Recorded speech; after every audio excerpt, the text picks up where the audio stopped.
Welcome to Diamond's Edge Live. My name is GregDiamond, and while we're waiting on the Fed that's coming out in about an hour, I wanted to review some charts that I've been looking at, poring over recently.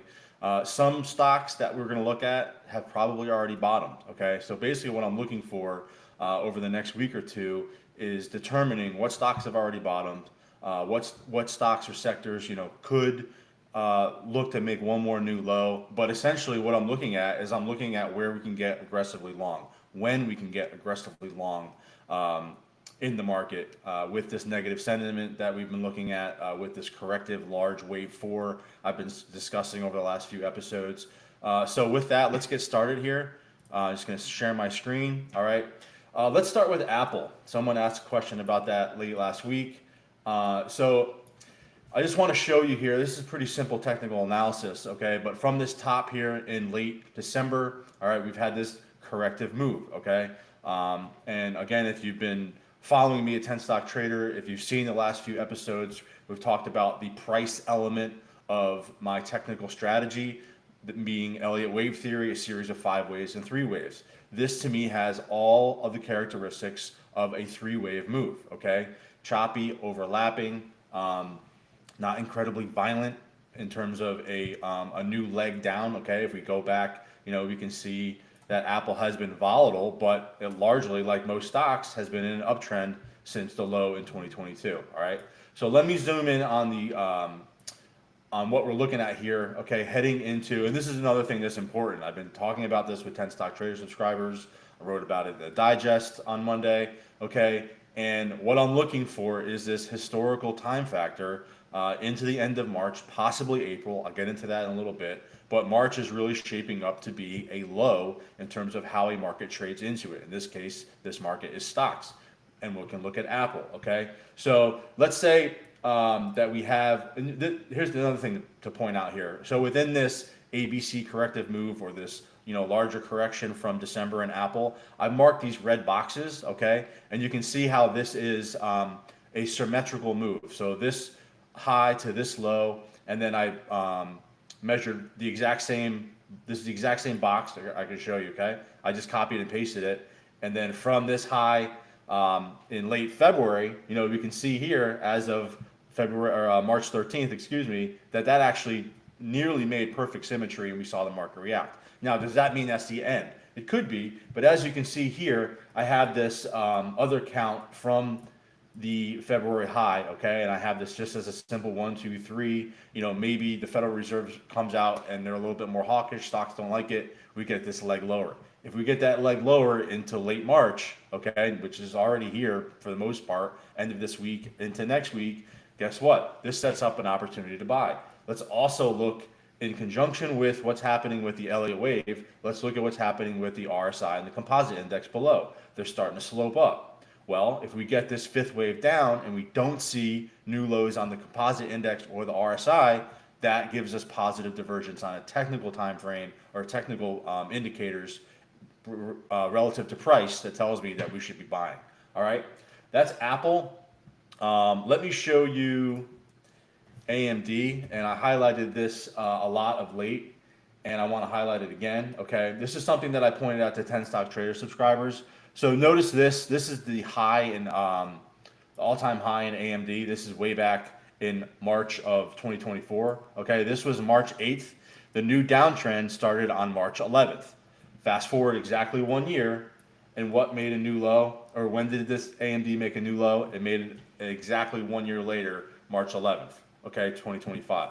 Gann would refer to this as a full rotation, a 360-degree rotation, or the 1 year anniversary, okay? And when you see this 1 year anniversary or this full rotation, as Gann would say, and it marked a high to a low, it's going to mark a inflection point or an inflection point. It doesn't necessarily mean that it's going to be the low, but in this case, it very well could be, okay? And so this is something I highlighted to 10 Stock Trader subscribers yesterday, all right? And I want to highlight it again. And basically, I have 3 scenarios here. And if we go back to the beginning about what I was talking about, I'm looking to when we can get aggressive buying call options, when we can get aggressive buying the low in stocks, all right? And I have 3 separate scenarios here. It might not be exactly like this, but this is what to keep in mind. In black, March 11th, that 1 year anniversary marked the low, and we just simply rallied from here. Okay, yeah, we have some volatility around the Fed into the end of March. April 2nd is when this whole tariff thing is supposed to ramp up. We'll see if that is something that is just a negotiation tactic, and there's some type of large agreement. Okay, and then stocks take off, or the April 2nd week marks a lower high, and then we get a low into earnings. I mentioned last week, this isn't usually something I like to trade around earnings, but given the technical setup, given the time frame and given the negative sentiment overall in the stock market, if we see a low into earnings, that is definitely a time to get aggressively buying. Okay, so you can see here on AMD, again, the black line is just where we just simply rally from here. March 11th marks the low. Okay. In red is that situation where April 2nd, the tariff situation, gives us a low into earnings later in April. And then the blue line is where we get, probably this might be the most likely scenario. Okay. Whether it makes a new low below March 11th or not doesn't really matter. But, into the end of this week, into the end of next week is where we get this final low, very similar to what I just outlined in Apple. All right. Let's take a look at the S&P 500. And this is something that I also highlighted. Okay, so you can see here, very similar to Apple. All right, 1, 2, 3. We're getting into this Fibonacci confluence zone, this red box. You can see this 200-day moving average up here around 57.45. Okay, do we pop up here and then drop into this wave 5? Great, I'm buying. All right, I'll also highlight these half moons, half circles you see.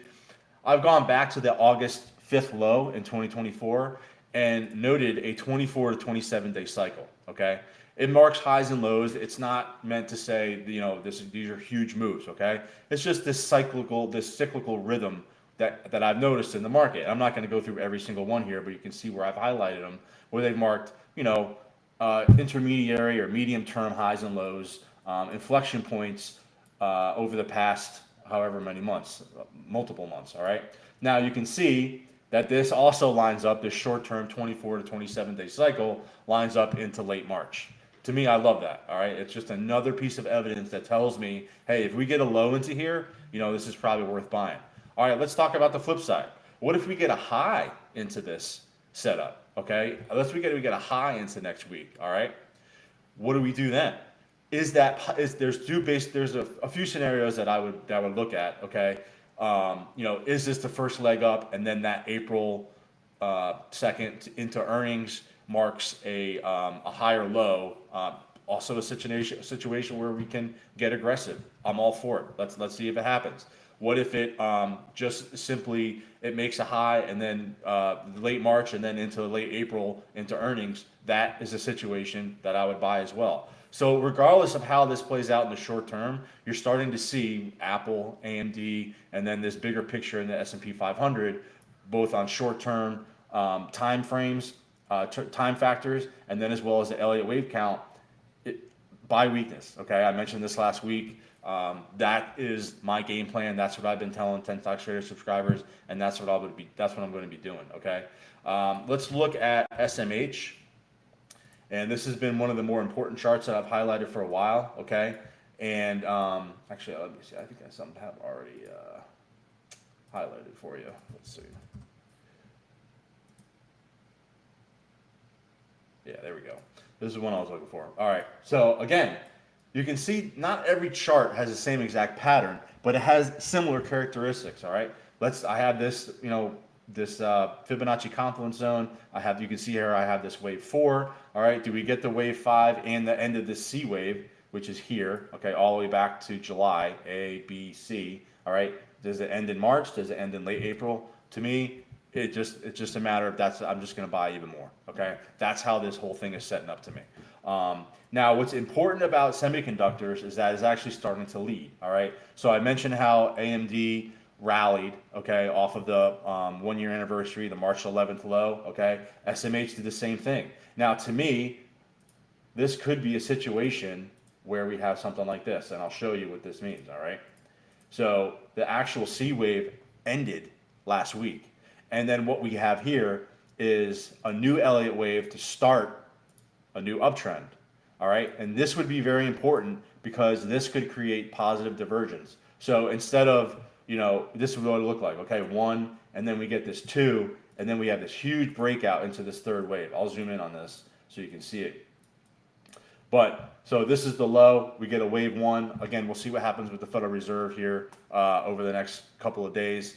But we get this wave two into the end of this week, maybe end of next week. It creates a higher low off of that March 11th low. That's the swing low to get long for this wave three move. Okay. Then you start getting up into mid-April. We'll worry about that once we get through March. But something to think about there from the very bullish perspective. All right. When we look at SMH, let's look at the big dog. Let's look at Nvidia. All right. Same type setup. Nvidia has actually led pretty strong. Okay. This also happened to bottom on March 11th. All right. You can see here, it's, kind of in this, it's in the corrective phase. There's no doubt about it, but it's relatively contained, overlapping. Tells me it's a correction. Doesn't tell me we're looking at any sort of crash just yet. All right. So again, let's look at Nvidia and SMH in tandem together along with AMD and say, all right, is this March 11th holds, and this is the first leg up, and I'll mark it again just in for Nvidia, and we have wave one up, let's say a wave two into late next week, and then we have a huge rally. Okay.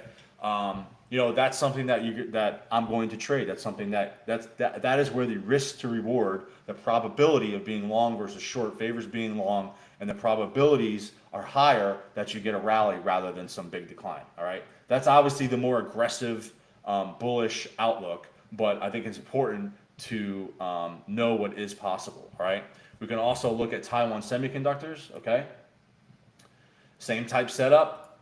Taiwan Semiconductors is in a little bit worse position than AMD or Nvidia. Okay, but as we get these low prices, you can see how the composite index is starting to slope up. RSI is starting to slope up. Okay, this probably, let's say we get that low. All right, and TSM makes a lower low, but SMH doesn't. Nvidia doesn't. AMD doesn't. Now you have positive divergence within the sector, within its own positive or strongest stocks. That to me signals a low and a situation where you want to buy. All right, so that semiconductors and Apple, the S&P. Let me show you a sector that I've been tracking since late last year that might actually start taking the lead, and that is quantum stocks. All right, now this is quantum ETF, ticker QTUM. Okay. It contains Nvidia. It contains some high flying tech stocks. Okay, so it's not all quantum stocks. All right, but regardless, there are quantum stocks. Some of the popular ones: D-Wave, quantum computing, IONQ, Rigetti, stocks of this nature. Very high flying stocks. Okay, but Nvidia came out earlier this year. The Nvidia CEO and basically said, quantum computing is 15 years away. All right, you saw these huge fluctuations, all these big moves. All right, but when you look at the actual data, okay, this also tells me. So this is the move from August all the way into December. All right, let me zoom in on this QTUM, and look, we just have this overlapping, almost sideways, no breakout, no breakdown type of pattern. This also tells me this is a correction. All right, I have this Fibonacci confluence zone here in red and black, or red and blue, excuse me. All right, you can see that it hit within the lower level of this consolidation pattern, flag, pennant, whatever you want to call it. I don't get too caught up in the names, but I do want to see the overlapping nature to tell me whether it's a change in trend or it's a corrective pattern. This tells me it's a corrective pattern. Let's also look at this just like we did with SMH and Nvidia and AMD. Quantum bottomed on March 11th.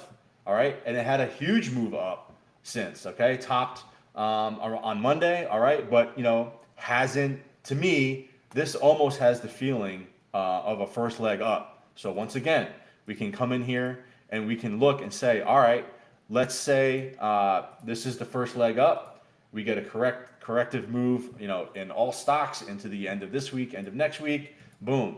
This is something where we could actually really break out of this entire corrective move that started in December and ends in March, okay? And we have this rally to new highs. This is in a much stronger position. So let's see what Quantum rallied from that March 11th low into Monday. So it rallied almost 10%, 9.84%. That's a nice rally, okay? So let's keep an eye on this relative to SMH.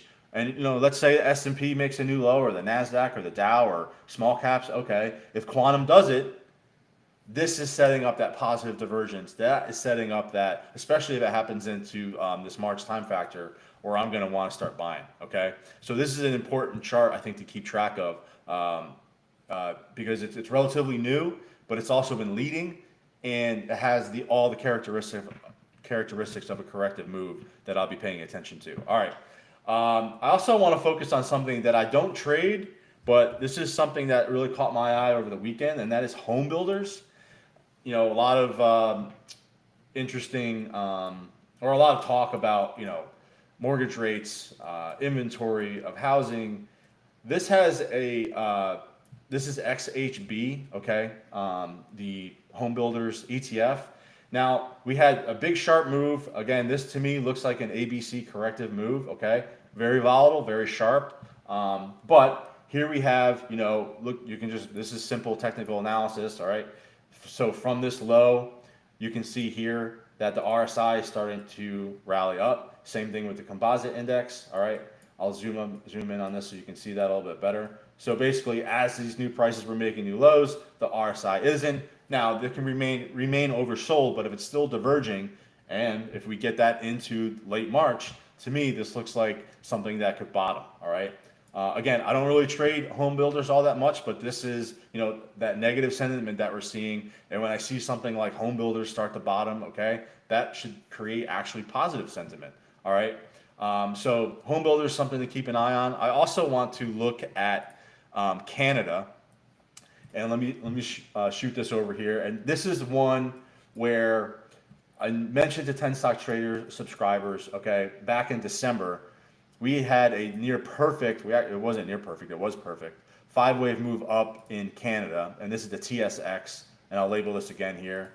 All right, so we saw this 5-wave move up. This is when I started trading puts. This is telling me, I don't always look at Canada, I don't really trade Canada, but I like to look at it in terms of a proxy for everything else. We're all connected. All the markets are connected, okay? So when I see something that is clear as day, and sometimes stocks aren't going to be as clear, but when I see something this clear, it's like, okay, now I can start to put the pieces together, right?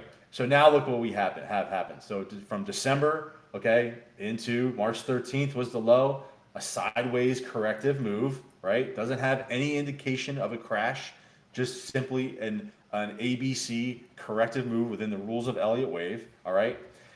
Stayed above its 200-day moving average, all right? So, this is up today. This is making a move. Now, obviously the big catalysts here are going to be how, what happens here into April 2nd with the tariffs, all right? But if the market is reacting positively, even though we have the threat of those catalysts, a threat of those tariffs, and the market's holding up, the market's likely discounting that, some type of deal is going to be made, or, all reciprocal tariffs will be, brought down a little bit. I don't know exactly what's going to happen, but if the market was truly worried about what's happening with the tariff situation, I think you would see, especially an index like Canada, be a lot lower than it actually is, okay? So this is something interesting. Again, let's take into account what happens with Canada relative to an Nvidia, SMH, okay, even an AMD, okay, Caterpillar, I can cover that next. But let's say we get a rally up here, all right, and it will look something like this. Let's say we get a rally or today, and then we correct with the Federal Reserve, but it doesn't make a new low, okay? That's something where it's like, all right, we get a higher low in Canada, we got a higher low in Nvidia, or a higher low in SMH. Guess what? This is setting up that positive divergence where we want to buy. All right, I just mentioned Caterpillar. Let's take a look at that.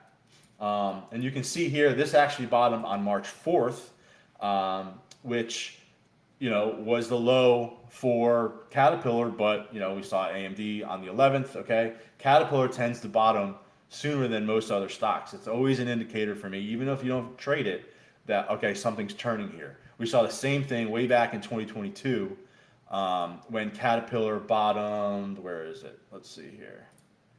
Here we go. So Caterpillar bottomed on September 27th. We saw the majority of other stocks bottom on October 13th. So 3 weeks later, all right? Let's keep an eye on this March 4th, okay? What happens if everything else bottoms on March 24th, okay? 20 days later, all right? That is a situation where Caterpillar doesn't make a new low, all right? That's something I'm going to trade. That's when I'm going to get aggressive with some of these stocks and ETFs with call options, even levered ETFs, all right? So this is something that I'm really focused on over the next week in terms of when to get aggressive. But it's important to know which stocks to look at. And Caterpillar, AMD, Nvidia, even the S&P, okay, Apple, all right, everything that I've covered today, we have to see, all right, which ones make new lows, if they make new lows, which ones make higher lows relative to, the Dow or the S&P or the major indexes. This is going to be a huge signal for me to get aggressively long. All right, so those are the charts that I have covered today. I'm happy to take any questions now. Just as a reminder, I can't give any individual investment advice, but happy to go wherever over anything that you have interest in.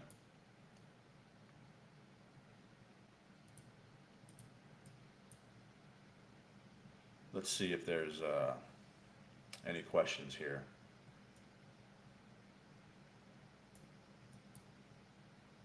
With Canada sometimes threatening to stop selling power to the U.S., is the domestic energy industry looking like a good investment?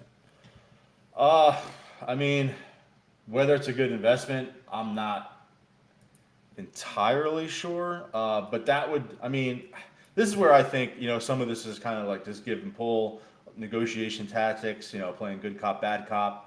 From what I understand, and I'm not an energy expert, but the stop selling power was to just some of the U.S. states. So, is that really going to make that much of a dent? We can also look at. I was looking at this. Well, here's another situation, and this is pretty good with the Fed. Egg prices have come way down. All right, so that's not energy related, but I was looking at crude oil. Okay. And when we look at crude oil, this is below 70 now, okay? So this is something that inflation is going to come down. We'll see what the Fed has to say. I would think that just investing in the U.S. just based upon lower inflation is always going to be a good thing.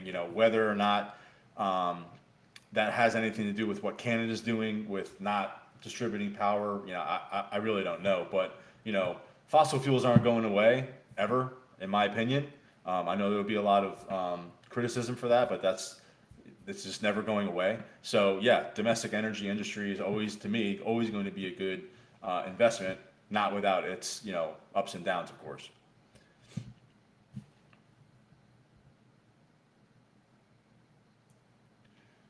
Any other questions before we get the Fed in about 30 minutes? Oh, here we go. When do you expect to reach the bottom of this correction? Well, that's what I really just covered. And again, I think not all stocks are going to be bottoming at the same time. We can look at a stock like Caterpillar, and that could already have been in. Okay, this bottomed on March 4th. Does the 1 year anniversary low in AMD mark the low, or is it just an inflection point before we either bottom? The worst case scenario is so I covered some of the aggressive. We see these higher lows into March. Let's take the worst case scenario, and that to me that would be a low into earnings, and that's something that I would still get aggressive with. Okay, so worst case is we have to be a little bit patient. Maybe we trade some of these ups and downs and on a very, very short term. But to me, no later than earnings. To me, that would mark the last time frame of when the correction would be over. But I think the majority of stocks will look. Let's call it over the next month. Do you try to do anything specific around earnings or announcements like Nvidia's big conference? So I would say the majority of the time, I really don't like to trade earnings. I think this is a one-off simply because it's happening into such an important time frame, and we're seeing such negative sentiment within the market. So to me, this is one of those rare occasions where it's like, I'm taking that. What do the probabilities tell me? The probabilities tell me everyone's so scared. I want to be on the opposite side. This is where it pays to be a contrarian. Okay, when we're in the middle of a trend, or or sideways, so to speak, that's where I kind of stay away from trading earnings or any big announcements or Nvidia's big conference. So that's kind of my mindset around trading earnings, because most of the time you're gambling. But again, do you have an edge? To me, the edge heading into earnings, if we see that low, is that there's so much negative sentiment that kind of the market would hurt the most people who want to be bearish heading into an already low point. To me, that's where you want to be long. Do you follow any stocks listed outside of the U.S.? Sometimes I'll look at some of the Canadian banks. I'll look at some of the German banks. Other than that, not really. I look at all the indices overseas. I'll look at the Nikkei, I look at Australia, almost every index in Europe. But I'm not really stock specific when it comes to a lot of overseas markets. How about BABA? We don't comment on the China market. I'm happy to comment on anything. I might not have anything good or bad to say about it. But this is just not. So a lot of people like to, bullish China, bearish China. The Chinese market hasn't done much. Everyone thinks that it's going to just. People have been calling for this, monumental takeover of the stock market within China for a long time, and as you can see, it just hasn't recovered from the 2020 high. I mean, if you go back to, I'll pull up the main Chinese index here and just show you over a 25-year period exactly what has happened here. It hasn't recovered since 2007. It's been technically in this downtrend, okay? Not without trading opportunities, not without a chance to make a lot of money, but it's completely dislocated from the rest of the world in terms of long uptrend since 2009 low. Okay, just over the last 10 years, okay, it's gone relatively sideways. So it's not something that I like to trade. Sure, I look at it. It'll have these infusions of stimulus that will affect markets overall, but usually that just kind of fades away after a month or so. Meta. I can analyze Meta. That was the question. I don't trade Meta. Obviously, you can see here over the last, since mid-February, it's had a nice downtrend. Okay, but if we were to look at this relative to the S&P, relative to AMD, relative to semiconductors, what is it doing? It's heading into a low, right? Heading into late March, okay, which we're in right now, maybe into earnings, okay? You can see, look at the composite index down here below. As this starts to drop, you're seeing this start to rally. Now, this is weaker than a lot of the other tech stocks out there, all right? But to me, this would be signaling at least a short-term bottom soon, just like everything else. Oil, I just covered oil below 70. Let me see if I can pull that chart back up. So below 70, and this is going to be good for inflation. That obviously takes time to kick in, but this is going to be something where I'll be tracking this relative to stocks, relative to interest rates. Let's see what the Federal Reserve has to say about it in about 30 minutes, exactly 30 minutes actually. But oil hovering and not rallying up above, where it was last June, well north of 100, closer to 120, is a good thing for inflation, which should stimulate some growth. Precious metals, gold has been on a move. There's no doubt about it, and this has largely been because of demand overseas coming back. You can kind of see here I have this, this nice up channel here within gold. The problem I have with trading gold, this is something that you just want to own, okay? Personally, I like to trade or intense stock trader, I like to trade the mining stocks. And I outlined this last week where, well, we can go to that right now. Okay. If I were to tell you that gold was above 3,000, all right, and where would you tell me that GDX would be? I would say, well, it would be at new all-time highs as well. And it's not. Okay. So to me, that is a problem. Now, it doesn't mean that we can't trade this from the long side. In fact, I think once I see how the Federal Reserve reacts today, but also how the mining stocks act, the dollar, interest rates, okay, my thinking is late in the later half of the year, mining stocks are going to play catch up, okay? But right now I'm holding off on trading those and really focused on what's happening in the stock market. What stocks give the best dividends? Well, there's lots of stocks that give great dividends. I think, that's something that you have to look in terms of, what your goals are. But a really good thing that Stansberry preaches that I tend to believe in as well is, go back over a 30-year period and look at that stock's dividend. If they continue to pay it through recessions, so go through 2020, go through obviously 2007, 2008, 2009, go back even to 2000, all right? If they paid their stock or they paid their dividend through those times, that's a stock that you want to own. That's a stock that you want to collect dividend from. PLTR, yeah, this one has been a high flyer and had a nice correction after earnings. Okay, and this is in the Lockheed Martin, Northrop Grumman discussion in terms of defense, other technologies. So, here, this isn't something that I've traded. I've followed it, but this after this huge earnings jump and then this huge rotation down, I would want to see how it reacts relative to the rest of the market, especially given the other ones. But this isn't something that I've traded at all yet. But it's definitely on my radar. But let's see if it has the same correlation with some of the other tech stocks or just the market in general. Does it bottom around the same time that the other stocks that we've looked at bottom? Do stocks within the same sector all tend to bottom at the same time? No, and that's a really good question. Okay, and that's what we looked at with AMD. That's what we looked at. So, let's take an example. All right, TSM is in a weaker position than Nvidia. Okay, so let's say that Nvidia has already marked its bottom here on March 11th, but TSM, has a bit more downside into this late March time frame. All right, now this is where you have to look and see. All right, well, which one do I want to own? I want to own the strongest one. So if I see TSM make a lower low, while Nvidia makes a higher low, I want to buy Nvidia. I want to buy that positive divergence.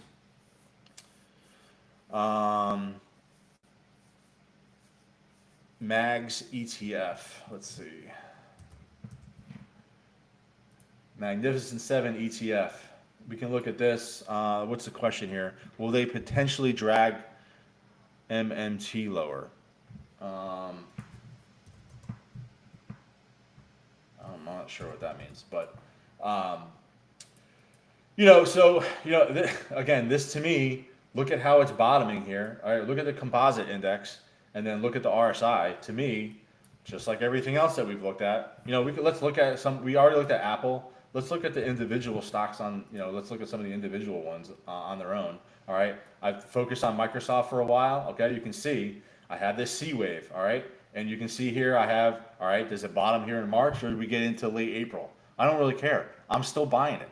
A stock like Microsoft that has corrected since July of last year and clearly has this ABC wave move, all right? And if we go back all the way to 2022, okay, this to me is a corrective response off of a low to a high that I want to own for more upside. It's really that simple. And we can see the same thing in Apple. All right, we can look at Google. All right, similar type setup. Okay, not as defined as Microsoft or Apple, but Google has dropped from 205 down to 160. Okay, so many similar stocks. There's so many similar indicators doing the same thing on these stocks. You can see composite index starting to slope up. RSI starting to slope up. Okay, so to me, MAG 7, Nasdaq, SMH, they all have a similar look. They might not have the same exact pattern, but they're all showing oversold conditions are starting to improve, even if we get new lows. When we factor in the Elliott wave count along with time, it tells me to start buying soon. What about BITO right now? So BITO is the ProShares Bitcoin ETF, okay? And this diverges, it doesn't trade in tandem with Bitcoin, all right? Which I don't like. It's kind of like trading VIX versus the, the UV, all the VIX ETFs that you can trade. It doesn't necessarily track the S&P the same way. So to me, I'm watching Bitcoin. I'm seeing how it correlates with some of these tech stocks, okay? But it's not, I'm holding off on. We traded Bitcoin earlier in the year, I think we had one good trade on it, but I'm just holding off on that for now. Apple's chart looks terrible. Not to mention it's still expensive. Any comment on this? So I don't look at whether a stock is deemed expensive or cheap. Somebody asked about PE valuations. It's just not something that I look at. All right. Could be. Why is that? Rallies can last longer than you think. Bear markets can last longer than you think. That's just what the markets do. Okay. And records are meant to be broken. Somebody said last week, no, we're at record PE valuations. Okay. That's maybe true. But are you factoring in what's happening with quantum computing, with semiconductors? All right. That also with negative sentiment, this could completely go the opposite way that most people think. All right, which I like to have happen, and that's where you take advantage of being a contrarian. So I don't care whether it's expensive or not. I want to know, is it going to go up or is it going to go down, and that's where I want to trade it, and that's where I want to own it. All right, but you might think it's expensive up here, but the price action tells me that we're in this corrective phase of a much larger bull market that can last longer than you think.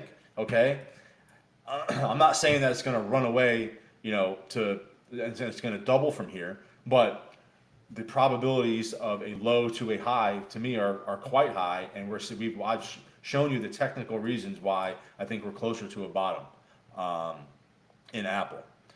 Do you think it's a good idea to have a mentor when first learning to trade stocks? Did you have one early on? That's a great question. I think it's a great idea to have a mentor in anything you're doing.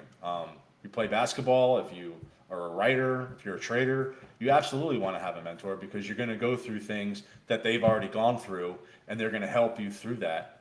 I've had plenty of mentors. My first boss was a mentor. I've had other bosses who were not mentors, but I still learned something from them, even though it wasn't a pleasant experience. Okay, or if you find somebody online or you read someone's book that you like, I think it's very important to have a mentor because nobody knows everything. We're all right. We're all wrong all the time. So especially in trading, it's I mentioned this last week. This is a lifestyle. Okay, it's not a job. It's not a career. You have to be all in all the time, and it takes a tremendous amount of effort and focus and energy. You have to be all in. So I think it's very important to have a mentor. Learning all this stuff as a newbie feels overwhelming. Are there one or two things I can concentrate on at the beginning to help understand these charts? Absolutely. And I mentioned this in the first Diamond's Edge live episode. I would go back and watch that again, okay? Because I kind of start from the beginning, kind of start with the basics, all right? What is Elliott wave? Okay, I talk about time a little bit. I talk about the indicators. But you can also go to the CMT organization, all right? And just start to poke around. Look at some of the beginning technical stuff. You can even sign up to take your level 1 CMT if you want, if you get further down the line. Or you just start with some basic books, okay? Technical Analysis for the Trading Professional. Elliott Wave Principle by Frost and Pretcher is an excellent one. Even just go and on Amazon and just type in Technical Analysis for Beginners. Start there, all right? We all started from somewhere. So I understand it can definitely get overwhelming and complex. Go back and read and watch that first episode. And again, just start with some of the more basic books, and then you can build your way up. All right, I think we got a lot of questions this week. Thank you for joining us. We got the Federal Reserve coming out in 20 minutes, so I'll let us go. Thank you for your participation. I love the questions. Hopefully I answered all your questions. If not, we're going to have another episode next week. All right, and we'll see how the Federal Reserve and how this time factor is going to how it's going to look with everything that I've outlined this week. Thank you very much.